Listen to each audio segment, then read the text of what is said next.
Hello friends, welcome back to the channel. In our last episode, we explored Chapter 3 of Handbook of Abhidhamma Studies, the study of mental factors or katasikas. We learned that consciousness never arises alone, but is always accompanied by these mental qualities that shape its ethical and experiential flavor. Today we're shifting gears. We're moving from the mental side of reality to the physical side. Chapter 4 is all about matter or Rūpa. Now, in Buddhism, matter isn't seen as solid, permanent, or independent. Instead, it's analyzed into fundamental elements and processes. Just as Abhidhamma breaks down the mind into ultimate realities, it also breaks down the body and the physical world into ultimate components. In this presentation, we'll explore what Rūpa is, how it's classified, the four great elements, the derived forms of matter, and the causes of matter's arising. We'll also look at how matter interacts with mind and why understanding Rūpa is essential for meditation and liberation. So, if you've ever wondered, what is the body really? What is the physical world made of? How does matter relate to mind? This chapter will give us the Abhidhamma perspective. In Abhidhamma, Rūpa refers to physical phenomena. It is the material aspect of existence contrasted with the mental aspects of consciousness and mental factors. But Rūpa is not seen as solid or permanent. It is defined as that which is subject to change, dependent on conditions, and lacking any self. Rūpa is analyzed into 28 types, which include the four great elements and 24 derived forms. These are the building blocks of the physical world. So just as consciousness is momentary, Rūpa is also impermanent. It arises, persists for a brief moment, and then passes away. It is conditioned by causes such as kamma, consciousness, temperature, and nutriment. The foundation of Rūpa is the four great elements. 1. Earth element, patav dhatu, solidity, extension, hardness, softness. 2. Water element, apodhatu, cohesion, fluidity. 3. Fire element, tejodhatu, temperature, heat, cold. 4. Air element, vayodhatu, motion, pressure, expansion, contraction. These elements are not substances but qualities. For example, the earth element is not literal soil, but the quality of hardness or softness in matter. Every physical phenomenon is a combination of these four elements. They are inseparable. Wherever there is matter, all four are present, though one may be more prominent. This analysis helps us see that what we call solid objects are really just combinations of qualities arising and passing away moment by moment. Beyond the four great elements, there are 24 derived forms of matter. These include sense organs, eye, ear, nose, tongue, body, sense objects, visible form, sound, odor, taste, gender, femininity, masculinity, heart base, the physical support for consciousness, life faculty, the vitality of matter, nutriment, the physical basis of sustenance. These derived forms depend on the four great elements. They cannot exist independently. For example, the eye is a derived form of matter that depends on the elements. It serves as the base for visual consciousness.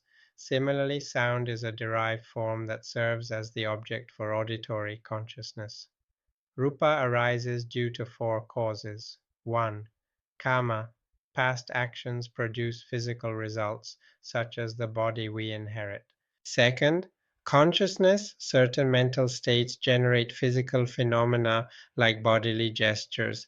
3. Temperature. Heat produces and sustains matter. 4. Nutriment. Food sustains the body. This shows the interdependence of mind and matter.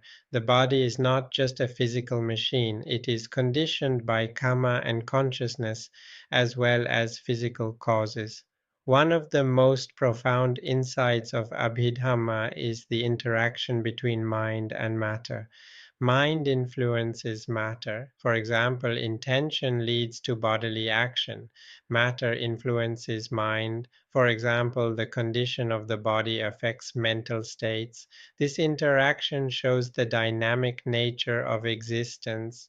There is no independent self-controlling mind and body. There is only a complex interplay of conditioned phenomena. Like consciousness, matter is impermanent. It arises, persists for a brief moment, and then ceases. This challenges our ordinary perception of solidity. We think the body is stable, but Abhidhamma shows that it is a stream of momentary rupas arising and ceasing rapidly. This insight helps us reduce attachment to the body. We see it not as me or mine, but as conditioned matter, impermanent and not self. How does this help us in practice? When we meditate, we can observe the body as Rūpa. We can notice hardness, softness, warmth, movement. We can see these as elements, not as my body. This reduces clinging. It helps us realize that the body is just matter, conditioned and impermanent. For example, when pain arises, we can analyze it as the fire element manifesting as heat, or the air element manifesting as pressure. This perspective changes our relationship to pain.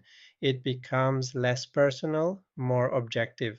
So, to conclude, Chapter 4 of Handbook of Abhidhamma Studies gives us a detailed analysis of matter. We've learned that Rūpa is physical phenomena analyzed into 28 types. We've seen the four great elements and the derived forms. We've explored the causes of matter's arising and the interaction between mind and matter. Most importantly, we've seen how this analysis helps us in practice. By observing the body as Rūpa, we reduce attachment, understand impermanence, and cultivate wisdom. So, as you go about your day, try to notice matter in action. When you feel hardness, recognize the earth element. When you feel warmth, recognize the fire element. When you feel movement, recognize the air element. This awareness can transform your relationship to the body. Thank you so much for joining me in this deep dive into Chapter 4 of Handbook of Abhidhamma Studies. We've journeyed through the definition of matter, the four great elements, the derived forms, the causes of matter, and the interaction between mind and body. We've seen how Abhidhamma turns the physical world into a field of study, showing us that what we call self is really just a collection of conditioned phenomena. If you found this exploration helpful, please like the video, subscribe to the channel, and share it with others who might be interested in Buddhist philosophy and meditation. In our next episode, we'll move into Chapter 5, where we explore Nibbana, the unconditioned reality beyond mind and matter. This will be the most profound chapter yet. Until then, may you be well, may you be peaceful, and may you continue your journey into wisdom.